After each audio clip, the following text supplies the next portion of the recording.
Allez, toutes les audiences d'hier, on vous a donné François Hollande, à l'instant 1 million de téléspectateurs, 11h sur France 2. Mais les autres audiences, ça a commencé par TF1 et le Prime TF1 qui est en tête. Oui, c'est le lancement de la saison 9 hier soir de la série policière Section de recherche et TF1 qui a bien fait de la dégainer. 5 700 000 téléspectateurs, c'est nettement mieux que les dernières soirées de No Limites qui ne fonctionnaient pas forcément bien sur cette case du jeudi soir. TF1 qui a donc repris des couleurs, 24,9% du public, même si c'est un lancement en demi-teinte puisque c'est nettement moins que pour le lancement de la saison 8 qui avait fait 6,7 millions. Donc vous avez vu hier soir 5 600 000, mais TF1 est bel et bien sur la première marche. La deuxième place, Jean-Marc, elle est pour France 2 hier avec Envoyé spécial. C'est le rendez-vous incontournable de France 2 le jeudi soir. Plus de 3 millions de téléspectateurs et 12,3% l'émission qui est dans sa moyenne. Et en revanche, des petits scores pour France 3 et pour M6. France 3 est sous les 10% avec le film avec Nicolas Cage, Les ailes de l'enfer. Et sur ce coup-là, eh bien France 3 a un petit peu du plomb dans l'aile. En tout cas, c'est loin d'être le paradis.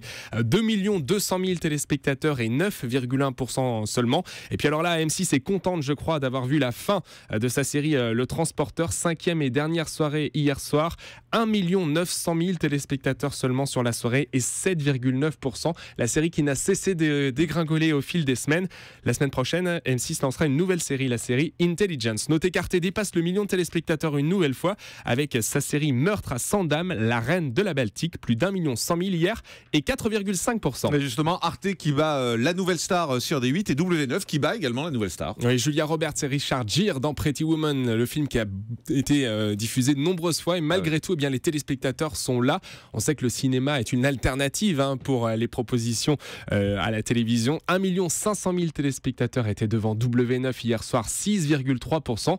Et puis, nouvelle star, c'était la 3e soirée en direct avec un rouge sur ce coup-là. 1 100 000 téléspectateurs. Alors D8 est certes au-dessus du million et 4,8%, mais c'est néanmoins 200 000 téléspectateurs de moins que la semaine dernière et 400 000, 400 000, c'est ça par rapport à il y a 2 semaines. Alors c'est vrai que Jean-Marc, on a revu sur Europe1.fr, on a reçu pas mal de critiques ce matin, notamment sur le choix des chansons qui sont trop en anglais et non en français. C'est vrai que c'est une critique qui fait souvent récurrente, on dit.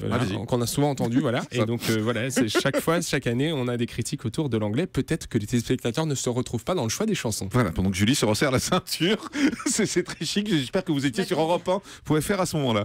Non. Tout le monde est sur Europe1. Julie, vous savez qu'il y a des caméras, on peut plus rien faire dans ce studio. Elles sont toutes sur vous. Alors, en deuxième partie de soirée. Complément d'enquête, avec cette enquête sur les syndicats, pour qui roule-t-il ? Eh bien, c'est un petit peu un dérapage pour France 2 hier soir. 1 400 000 téléspectateurs pour complément d'enquête. C'est un petit score pour le magazine. Et 9,1% du public. Allez, du côté de l'Access Prime Time, il y a moins d'1 million de téléspectateurs d'écart entre TF1 et le jeu de Nagui. Oui, 3 900 000 téléspectateurs et 18,9% du public pour le juste prix. Et pratiquement 3 100 000 pour N'oubliez pas les paroles, 14,3%. On voit que l'étau se resserre. Notez que France 3 fait fort avec son 19-20. 3 500 000 téléspectateurs. Là aussi, c'est fort pour France 3, 18,2%. Le Grand Journal et Touche pas à mon poste sont vraiment dans un mouchoir de poche à pratiquement 1 400 000 et c'est à vous. Et juste en dessous, le million de téléspectateurs. Notez que Christina Cordula fait un record sur les ménagères, les femmes qui étaient au rendez-vous hier devant les reines du shopping. Merci beaucoup, Romain. Le grand direct des médias, Jean-Marc Morandini.